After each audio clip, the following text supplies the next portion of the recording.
But if all of the things hadn't happened, like for example, if Hickson hadn't come to America and come to Right. Provo and met me, and then Pedro became my instructor, and then he called me one day asking me if Dave Beneteau was going to fight in UFC 9. So he called up Lonnie Foster, which was his trainer in Salt Lake City, and he said, "Hey, can you get me some jiu-jitsu training and some wrestling training Right. in Utah?" And he goes, "Yeah, let me make a phone call." He calls me and he goes, "Mark, would you train Dave Beneteau? Train with Dave Beneteau before UFC 9?" I Right. said, "Yeah." So he comes down and we're training for 2 weeks. And the last day of training, I slam him, Yeah. and he rolled on one of his metacarpals and it snapped. Right. And I took him to the hospital, and the doctor said, if we put a cast on, obviously you can't fight. But if we have surgery and we peel the skin back, and then we Right. screw a plate in and then put the skin back, you might be able to cover it up and still fight. So he Right. said, put a plate in. And this is only 3 weeks from the UFC. Yeah. And so I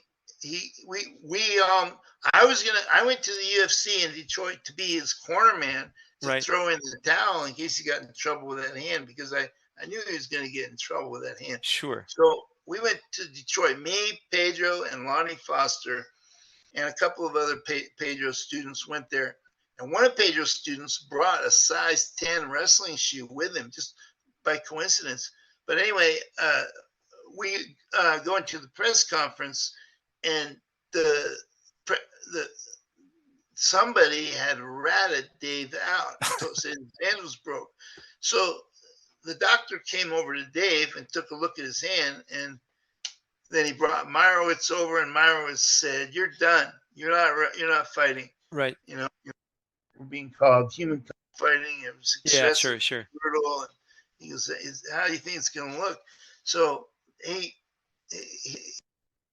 so Pedro says to me, "Hey, Mark, I know who you're fighting. I can beat him. I think you can too." I was like, "Okay." So I went over to Meyerowitz, and I said, "What do you think about me?" And this, I swear to God, this is a quote. Right. I go, "What do you think about me taking Dave's place?"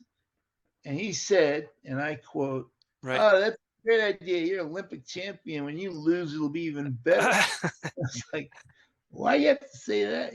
Yeah, So that's a terrible thing to say. Well, before you finish the story, let me just, for people who are less familiar with this story, let me just kind of recap a little bit, so that way when we go forward, everyone knows exactly what happened. So we're talking about UFC 9, and there's a guy named Big Daddy Goodridge, if I remember correctly. So Big Daddy Goodridge is gonna fight Dave Beneteau, right? And with this injury,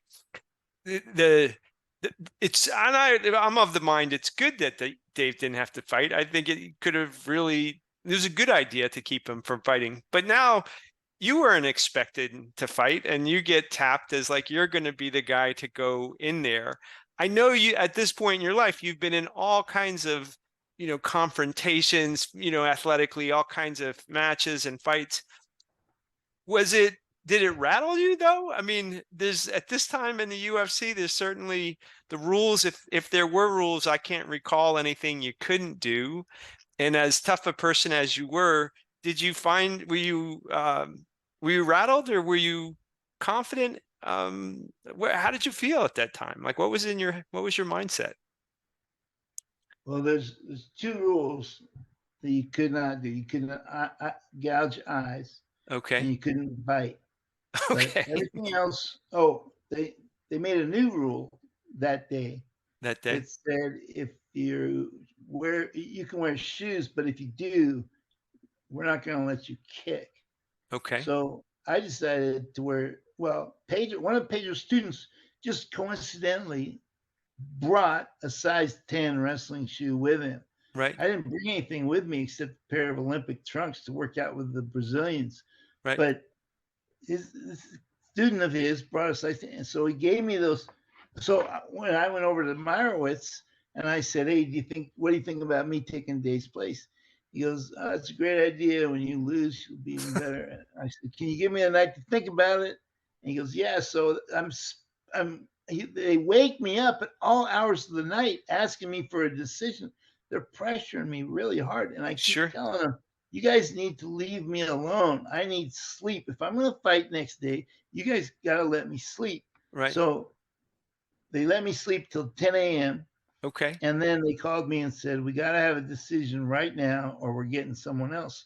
So I got Pedro to go with me and we went down to the lobby and I told Marowitz and Art Davies, give me one more minute. And I went over to a corner and I got down on my knees and I Okay. started to pray. This Right. is my LDS days, but I would have done it, I think, even if I wasn't LDS.